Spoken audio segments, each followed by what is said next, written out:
Hey, friends, so much to talk about in this podcast today. We're seeing more illegal immigration insanity happening over in Europe. We witnessed the Fauci plead the fifth after he had so much to say during the COVID pandemic, and now he has nothing to say. What an erosion of public trust is happening there. And then we're going to really get into the craziness that is the modern day WNBA. How did we get here?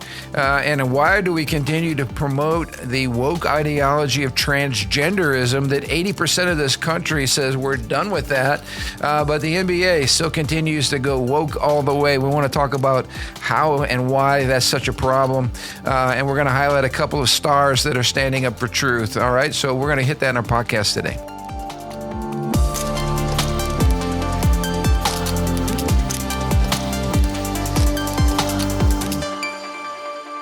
Hey, welcome to the Ron Johnson Discipleship Podcast. Man, it's good to be with you guys. I'm so grateful for your viewership. You know, Sunday, I always love Sundays because new things always happen. People come up and share things kind of randomly, whatever. I had another one of our Great Living Stones family say, "Hey, I've been watching, the podcast," and I don't know why that always hits me. It's funny. I was like, "You do?" I shouldn't be so surprised, I said, "Hey, give us, appreciate your feedback and all that." And she was very, very grateful of the time that we're spending talking about these issues that matter. So I'm always happy to hear that. Also, great weekend because I love it when our presbyters come into town. Yeah. And we had Pastor Keith come in, and I was just thinking about the message that he shared on Sunday morning. Of course, he was with us all weekend for the Global Roar NRP School of Ministry, which, by the way, pray for your pastors, David Santana and Pastor Ronnie, and also Lisa Lane, who are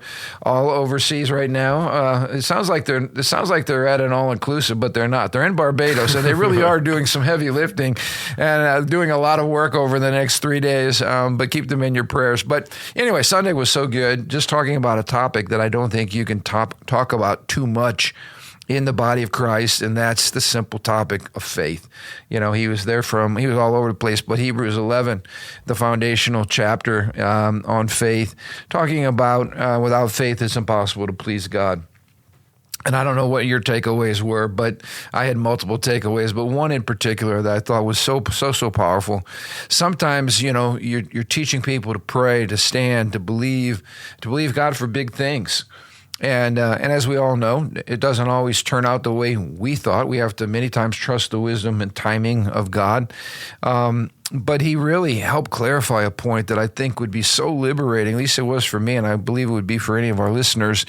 Sometimes we get focused on whatever it is we prayed. It might be for healing, it might be for financial breakthrough, it might be for salvation of a loved one, and we're focusing on that answer to prayer. And sometimes we play it safe because I think we don't want to ask for something too big.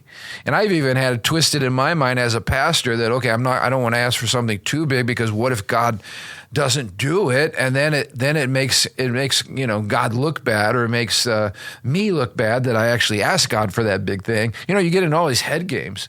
And really what Pastor Keith reminded us was the goal of praying and believing and standing on the promises of God is not even so much for the answer.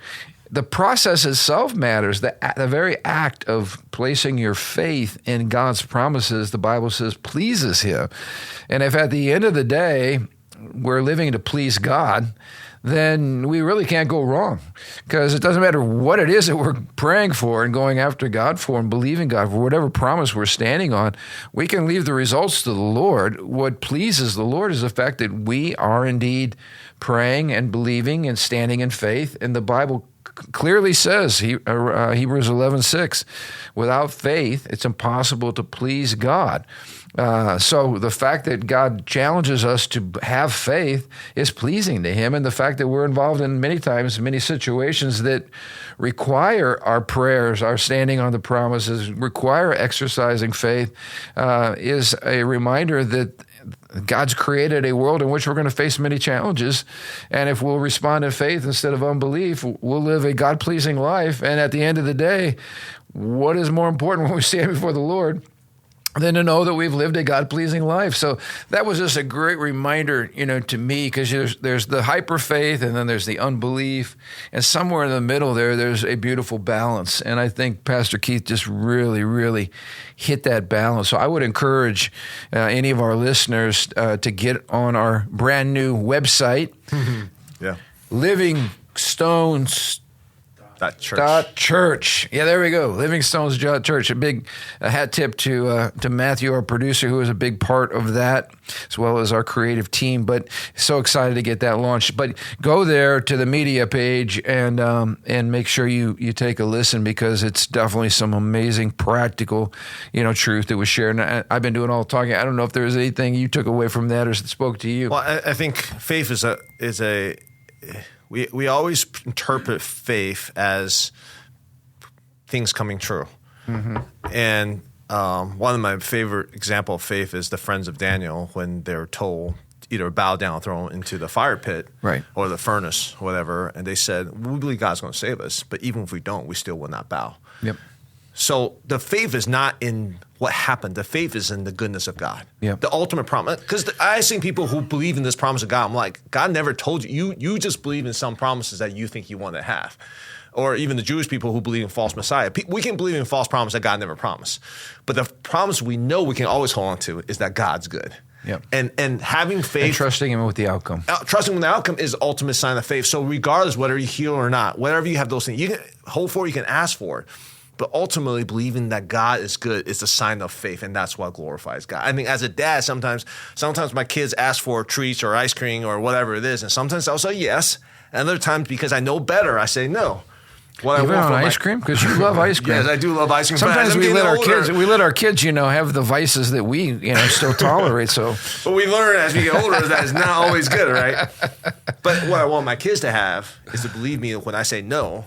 My no's are just as loving as my yes. That's good. Yeah, that's good. Because sometimes we get a no, or it might not be a no. It might be a wait. Yeah, or not yet. Yeah, we're not privy to all that. But again, I think standing on the clear promises of God, not trying to misappropriate the word, but the clear promises of God, and just believing. I know the plans I have for you, not to harm you. Yeah, not to hurt you. But it's all rooted in, as you pointed out. I mean, the core of God's heart and being as a father. He is a good father, and that's what we can rest in. So, praise the Lord. All right, let's get into, before I get too far gone here, just an amazing weekend with one of our presbyters. Now we have another one of our presbyters lined up for this coming week, and that's Dr. John Tetsola.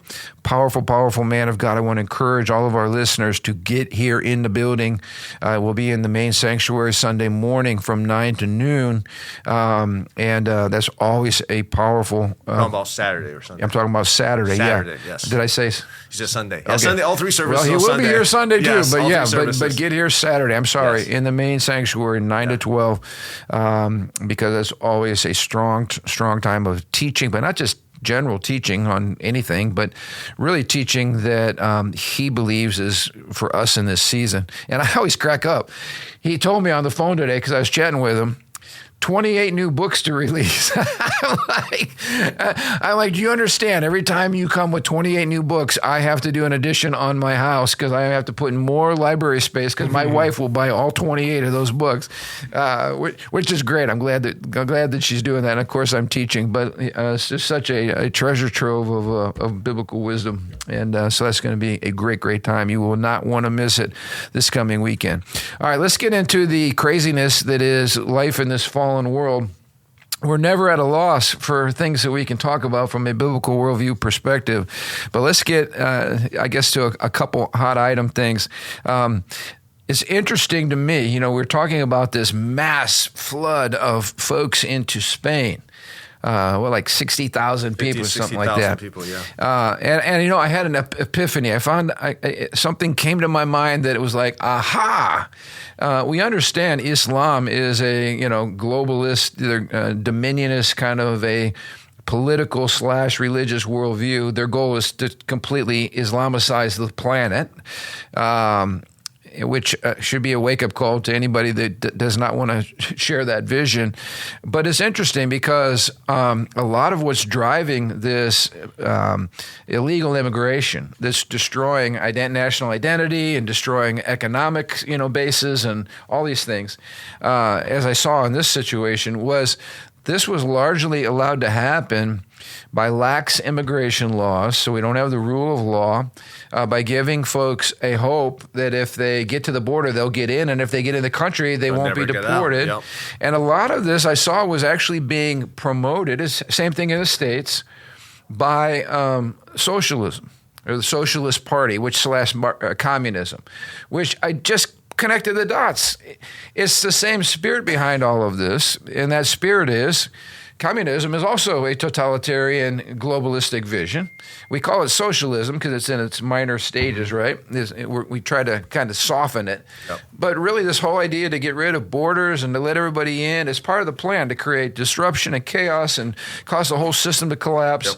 And it really sets the stage for another tyrannical vision, Marxist vision, godless vision of a one world kind of government. So whether it's Islam or whether it's secularism / atheism / Marxism, it's the same bird. And so at least they're recognizing, wow, this is not good. My phone's beeping here like crazy. Let me shut this thing off. It's the same bird wrapped in a different package. So anyway, I don't know what they're finally starting to, send some of these people back. But this was interesting enough. It was the courts again that screwed this thing up. Talk about what happened there regarding the courts, because that was really what opened the door to all these people, pressing their way in.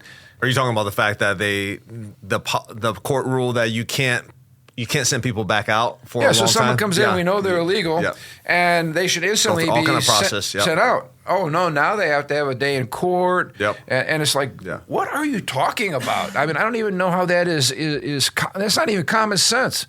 And so now you're cluttering up the court system. Now you're encouraging people to get in the country because it might take them 3 years to get that through the courts. Who knows how long it's going to take them. Anyway, this is bad government again, bad courts that are creating these. And the other thing I think we should ask is, why are all these Muslim people can't wait to get out of their country and get into another country, and then when they get in that country, to completely trash the country?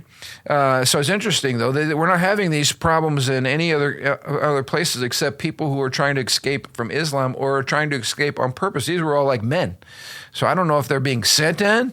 What's like behind the scenes of all this? I guess that's yet to be determined. Well, imagine the wall is Illinois, and you have tons of men who you don't know coming from a completely different country running into our Northwest Indiana. Yeah. Like, they're all like 20s.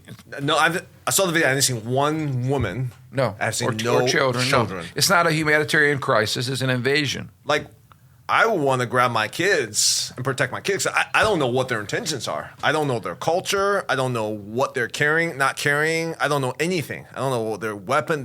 I don't know any of those things. Yeah, and again, it looks like because of the concerted effort here and the mass, like as soon as the court thing happened, boom. This is not just a few people getting a good idea and they all happen to show up together. This is a concerted effort. Somebody's behind centralized all of it. Effort, yeah. Yeah, somebody's behind all of it. And then, okay, so that's bad enough. We're seeing this happen more and more. And Europe's like really slow learners because they're actually destroying their whole civilization and culture over there. I hope we're watching. I think we are. But let's talk about the Fauci thing. I mean, were you as angry as I was to watch this guy who was the mastermind of the whole COVID thing sitting there and not even answering a simple question, not giving no information? And he's sitting before the Senate, the U.S. Senate. No accountability, no answers. He had a lot of answers during the COVID crisis. They were bad answers. But what's your take on all of that? Because that was mind-boggling. Yeah, I don't think I was angry. I was more just depressed that the idea of finding truth is so irrelevant to our governmental system. I mean, he pleaded the fifth like over 100 times. At one point, he was asked the color of his tie, and he pleaded the fifth. Yep. And I don't understand the whole thing about when you're been pardoned by the president, you can't really plead the fifth. And I don't understand all those legal needs. Laws are good and laws are important. I get that. But when you come to a point in which the meaning of the law has completely disappeared and all you have is a letter of law, everything converges on the exact wording of the law. Yeah. The heart behind the law is promote righteousness and justice. And since that we have no transcendent sense of righteousness and judgment, right, no definition. That hearing was just a tangible representation of legalism to the nth degree, because he's just letter of the law. I will not answer this question. Your diary says this. Right. Not your personal. This is something on government document that you put on a server. Says this. You says this in public. Explain. I plead the fifth.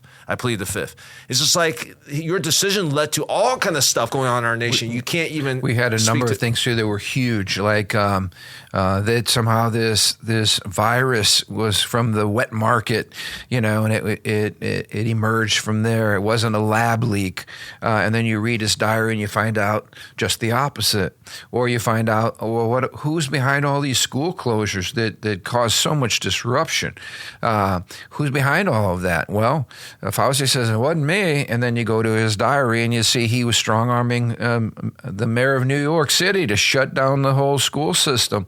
So again, you can't have your cake and eat it too. When you to your point, when you have a clear statement in your diary, your personal diary, that conflicts with the clear, recorded instance of you in public on tape saying just the opposite, you're a liar.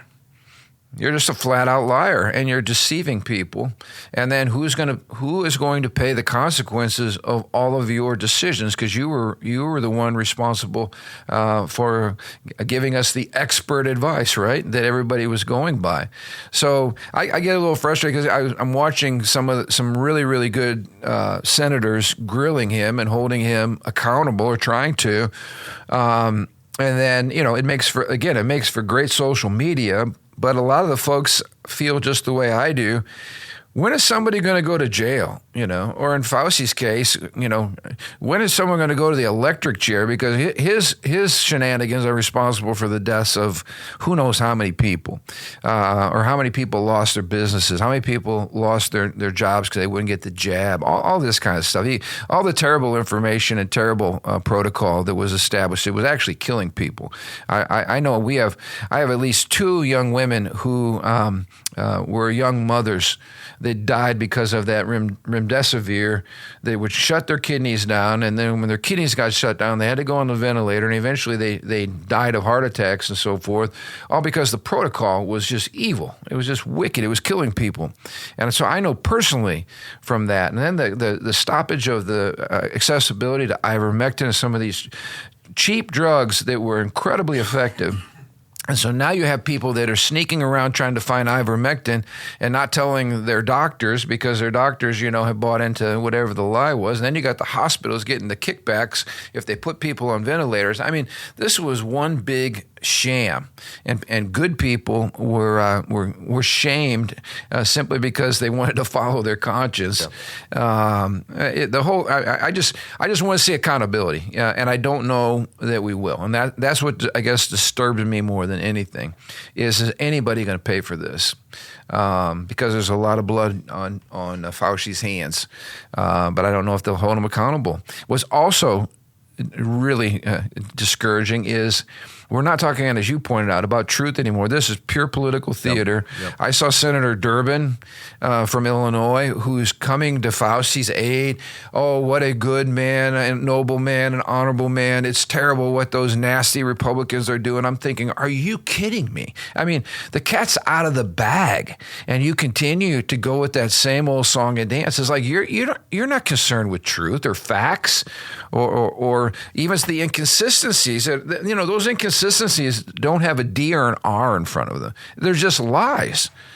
It's just lies. So when are we going to stop playing the power game? And I guess if you're not a Jesus lover, you never stop playing the power game. We talked about that. Yeah, I mean, you identify there's no truth. So when you identify with the fact that with the theology that there's no truth, all you have left is power. We said it over and over again. Yep. And it just gets her. And that was, when I saw hearing, that's what it was. It was just a power. It was just two powers going at each other, and you have the letter of law trying to protect you. This is why, again, why do Christians need to get involved in government? Because if you don't get involved in government, this is what it devolves to. If there aren't enough Christian people who are loyal fundamentally to God, to a higher power, to a transcendent source of truth, then this is what we get. We get a broken system. And we're not going to have time to talk about it today, but I just saw a listing of all the midterm candidates for the Democrats. It is like the who's who in the crazy zoo. I mean, these people are absolutely nuts. And this is what's become of the Democratic Party, because they've lost any semblance of standing for objective truth. Everything's a social construct, which leads me to our next point, which is where I really want to spend the most amount of time.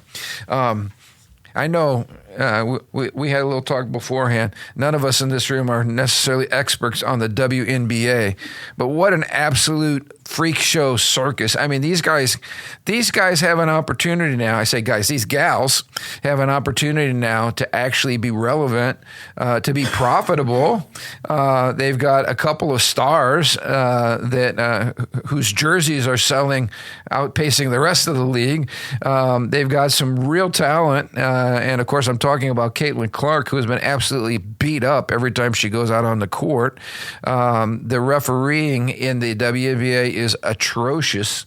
And then we have Sophie Cunningham, her teammate, who first of all came on the scene, as you pointed out, which I was very proud of that observation of yours, that Sophie Cunningham finally just said, I'm tired of my teammate getting the crud beat out of her, and so I'm going to defend her. And, you know, she kind of dished it back and instantly became a league sensation. But lately what she did was she just had a simple outburst of common sense. She has been doing a lot of events for young girls who are interested, you know, in basketball and, you know, public service types thing. Great for the face of the league. All these little girls are loving her. And she came out and said something really, really radical. She said that she wants, I'm quoting her here, I quote, I want to protect young girls in a locker room or young girls in a sport who shouldn't have to go against biological men. And when some corners of the social media tried to shame her, Sophie didn't blink. She said, I think it's really important to protect children. And that's little girls who are also involved in that category. And I love this. She said, I stand on what I said. Well, that created an absolute firestorm of pushback from the woke WNBA. They couldn't handle that common sense statement and wanted to punish her for it. But to her, credit, she didn't back down. And, we've noticed this before. Remember when Harrison Butker, on the Chiefs kicker, in his commencement speech, he just really said, we need to honor, family values and get back to family values. Well, the average person has no way of saying, way to go, Harrison, or way to go, Sophie.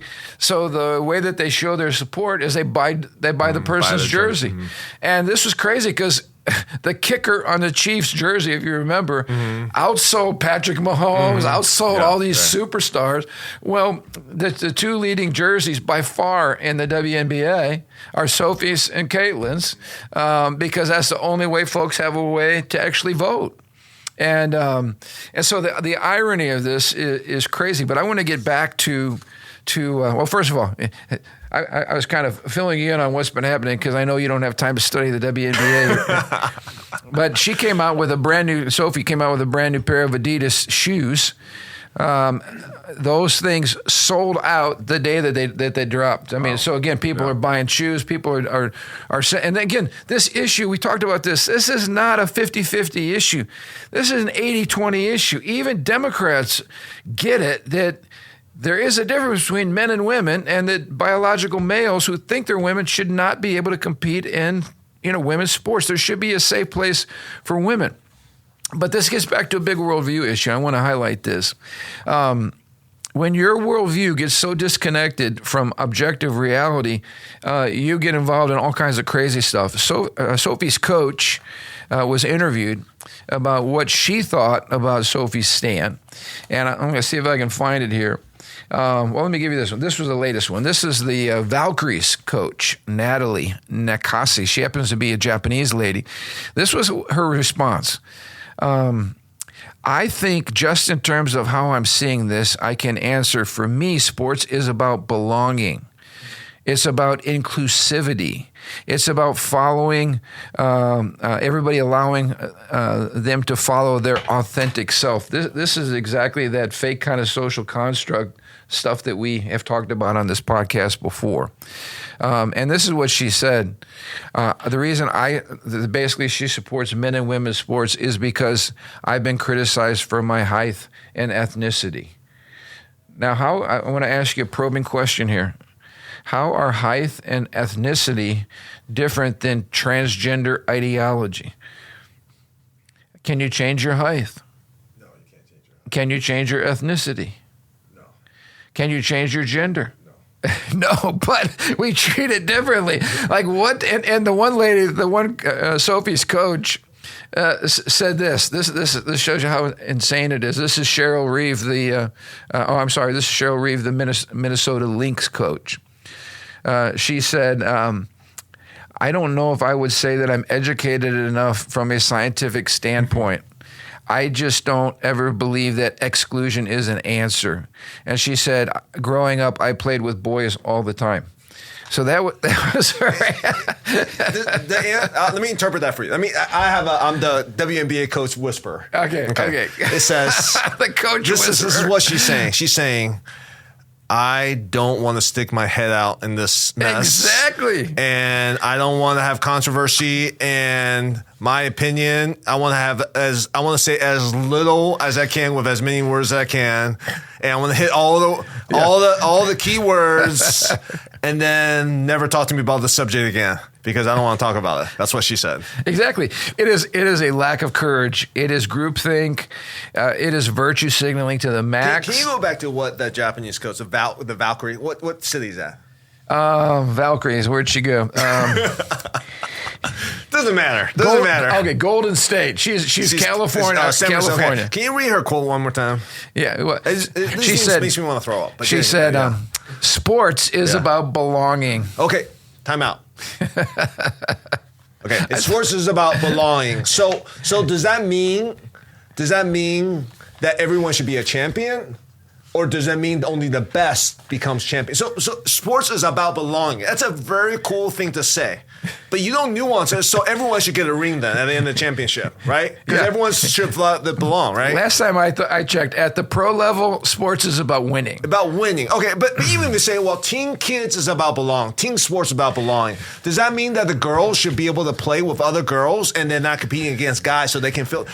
That one word, you want to belonging, you talk about authenticity. How about Sophie Cunningham being authentic to herself and sharing what she believes? Yeah, what about her authenticity? You just take all these words, you throw it out there. I mean, to me, I don't understand. This is where I get fired. I don't understand how much your conscience can be serious. I don't even know this lady, but it's like for me to say those words with those contexts. For me personally, I won't speak for her. My conscience has been so seared that I'm saying those words knowing each of the words have zero meaning because they can be taken to whatever meaning you want to be. So I hear stuff like that. I think my brain just blanks out. Like all the neurons just like stops firing because whatever it says has no meaning. I can't handle it. Like if you think Sophie Cunningham's wrong, say it. She's a bigot. Call her that. Yeah, exactly. Don't throw all these meaningless words. We're all about love here.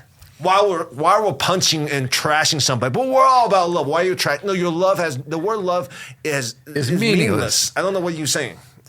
You know, I love it. I'm fired up. So Sage Cunningham, who I'm not Sage Cunningham, Sage Steele, who was a ESPN reporter who got canned because she actually made some comments that went against the woke ESPN. She made the comment that courage sells. Yeah. Clarity. Yeah, clarity and courage. And she said, she highlighted again the fact that Sophie Cunningham's courage is actually inspiring other people's boldness. She said, not only does principle matter, but speaking the truth can be a really good business move as well. She's highlighting the fact that people are showing up and supporting and buying jerseys and buying shoes and all of these things. I love what she says here. Everybody knows that men have a physical advantage over women. This is not rocket science.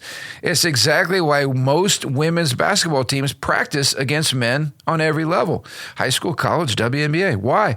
Because men are bigger and stronger and faster, she underscored. No other woman in the NBA has been willing to do this.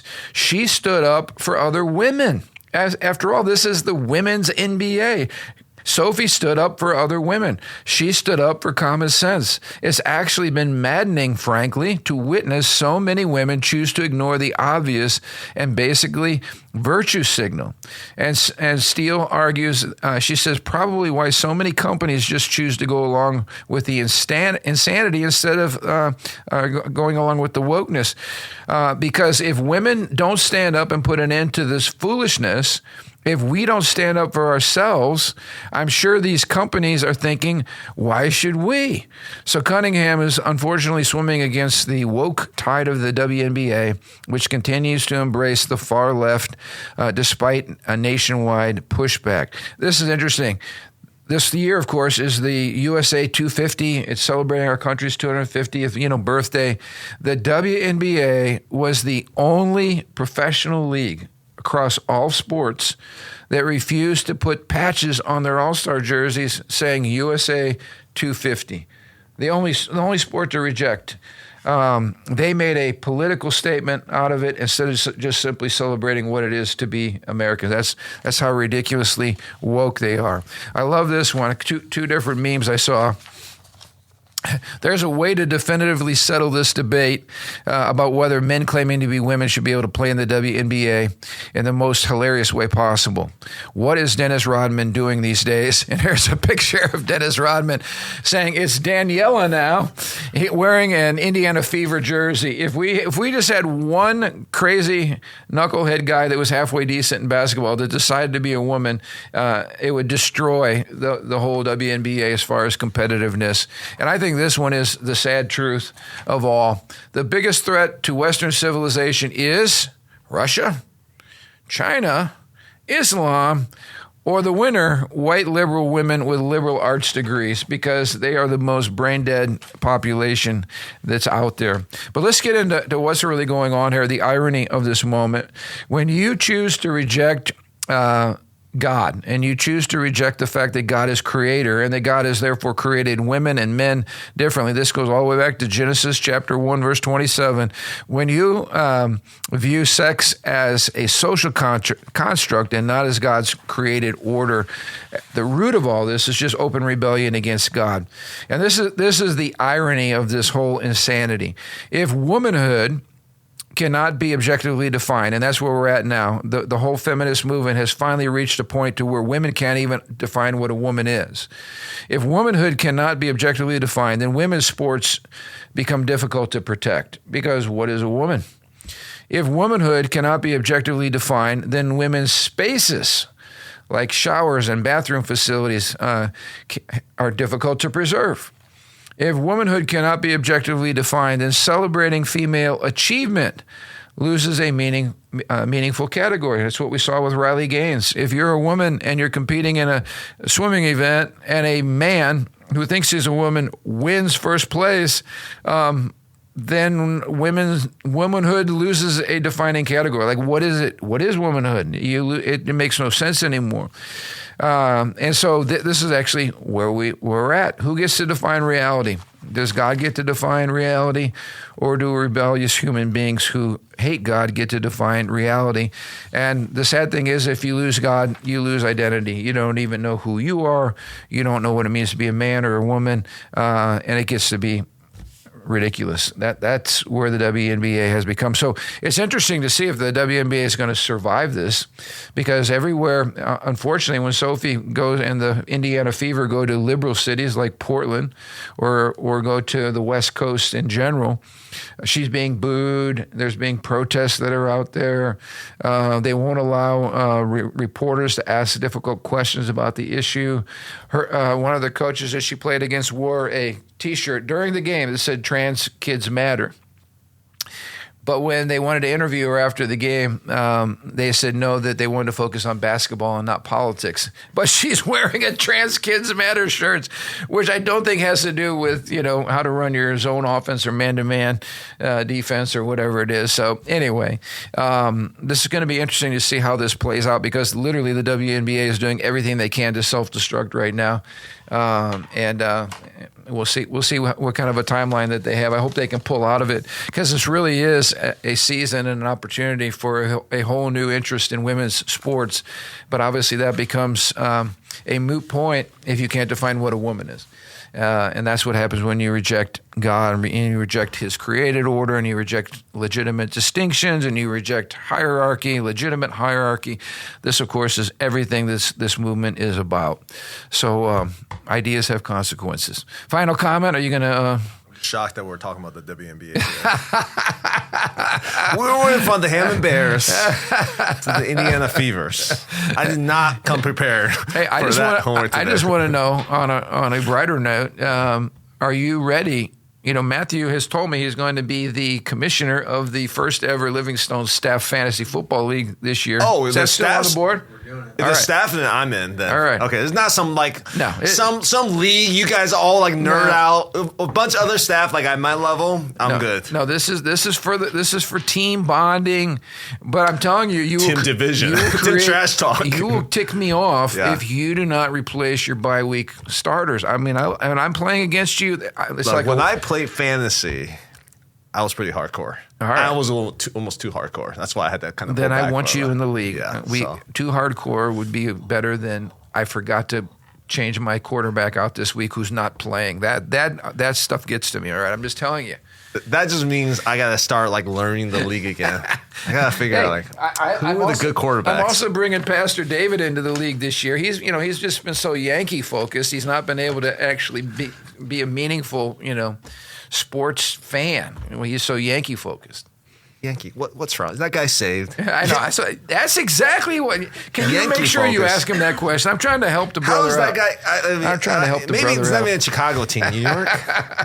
What's going on here? Hey, I don't know. That's how we were questioning each other's salvation. We're wrapping up here, but I got one more comment. I was in a meeting with the governor, and I was able to go up to him and I asked him. Our governor? Yeah, Governor Braun. Yeah. I said, Governor, I see all this clickbait on social media. Yeah. Are the Bears coming to Hammond? Yeah. And he said, absolutely. Absolutely. When did you talk to him? Weeks ago, matter of weeks ago. Oh, this is fresh off the press, as they say, from the horse's mouth. All right? I just think it's hilarious. All the questions you could ask him. Hey, I got to the most prioritize the important questions.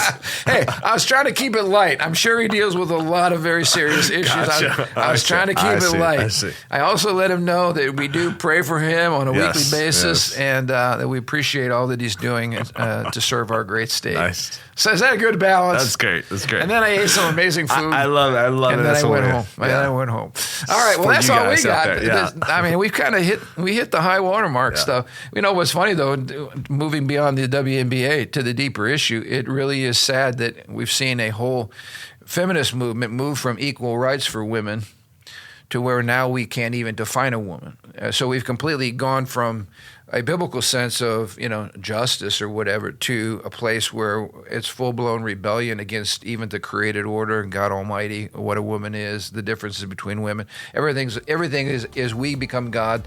We get to make up things as we go, including, everything's a social construct. So be whatever you want to be. And I think that one lady coach's comment is so indicative of the spirit of the age. I'm all about belonging, inclusivity, and authenticity, even if that authenticity is perverted. None of them rebellion. believe that. None of them actually believe that. Yeah.